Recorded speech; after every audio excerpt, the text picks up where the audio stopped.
ખ્રિસ્તમાં મારા વાલા ભાઈઓ તથા બહેનો, ઈસુ ખ્રિસ્ત આપણી સાથે હોય તો આપણે કશાની ચિંતા કરવાની જરૂર નથી. જો માર્કનો 14મો અધ્યાય એની 12મી કલમથી 16મી કલમ સુધી. બે ખમીર રોટલીના પર્વને પહેલા દિવસે લોકો પાસ્કા યજ્ઞ કરતા હતા. ત્યારે તેમના શિષ્યો તેમને પૂછે છે, તમે પાસ્કા ખાઓ માટે અમે ક્યાં જઈને તૈયારી કરીએ? એ વિશે તમારી શી ઈચ્છા છે? તે પોતાના શિષ્યોમાંના 2ને મોકલે છે અને તેઓને કહે છે, શહેરમાં જાઓ અને પાણીની ગાગર લઈ જતો એક માણસ તમને મળશે. તેની પાછળ પાછળ જાઓ અને જ્યાં તે બેસે તેના ઘર ધણીને કહો, ઉપદેશક કહે છે કે મારે ઉતરવાની ઓરડી ક્યાં છે કે જ્યાં હું મારા શિષ્યો સાથે પાસ્કા ખાઉં? અને તે તમને એક મોટી મેળી શણગારેલી ને તૈયાર કરેલી બતાવશે. ત્યાં આપણે માટે તૈયારી કરો. તે શિષ્યો નીકળીને શહેરમાં આવ્યા અને જેવું તેમણે તેઓને કહ્યું હતું તેવું તેઓને મળ્યું અને તેઓએ ત્યાં પાસ્કા તૈયાર કર્યું. મારા વાલા ભાઈઓ તથા બહેનો, શિષ્યો પાસ્કાની તૈયારી ક્યાં કરીએ તેની ચિંતા કરતા હતા. તેથી ઈસુને પ્રશ્ન પૂછે છે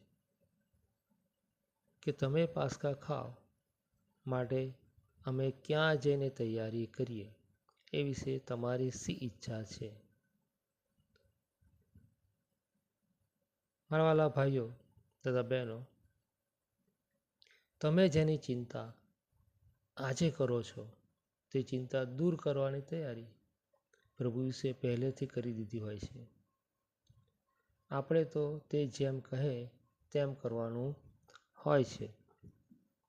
એટલે જ્યારે શિષ્યો એવું પૂછે છે કે અમે ક્યાં તૈયારી કરીએ, એટલે પ્રભુ વિશે 2 જણને મોકલે છે કે જાઓ, શહેરમાં જાઓ ને પાણીની ગાગર લઈને જતો એક માણસ તમને મળશે.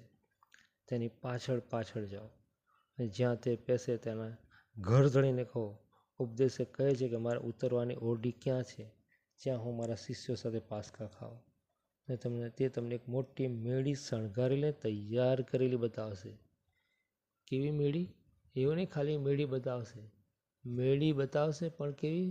મોટી મેળી તૈયાર કરેલી અને શણગારેલી. ખાલી આપણે ત્યાં જઈને ખાવાનું જ છે, બીજું કાંઈ કરવાનું નથી. કશું વ્યવસ્થિત કરવાનું નથી, વારવા જોડવાનું નથી, શણગારવાનું નથી, બધું તૈયાર થઈ ગયેલું છે.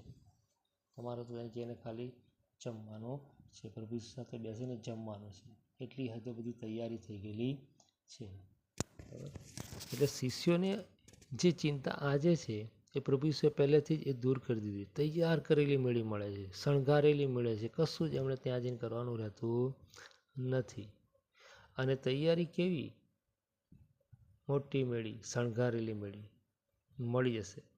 તથા બાપ્તિસ્મા કરવાની તમારે ત્યાં જઈને કશું વારઝોડ કરવાની જરૂર નથી, શણગારવાની જરૂર નથી, બરાબર?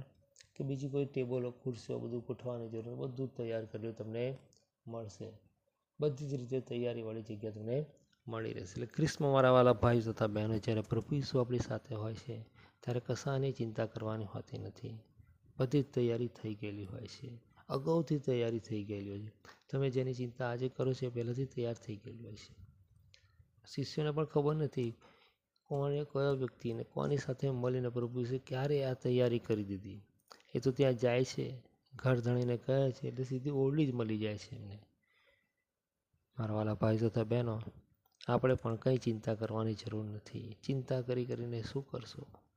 આપણે આપણા દિવસની અંદર, આપણા જીવનની અંદર એક ક્ષણનો પણ ઉમેરો કરી શકતા નથી, બરાબર? એટલે પ્રભુ ઈસુમાં સંપૂર્ણ વિશ્વાસુ બની રહે એવી કૃપા કરીએ, એવી કૃપા માગી લે કે પ્રભુ ઈસુ અમારી ચિંતાઓ દૂર થઈ જાય.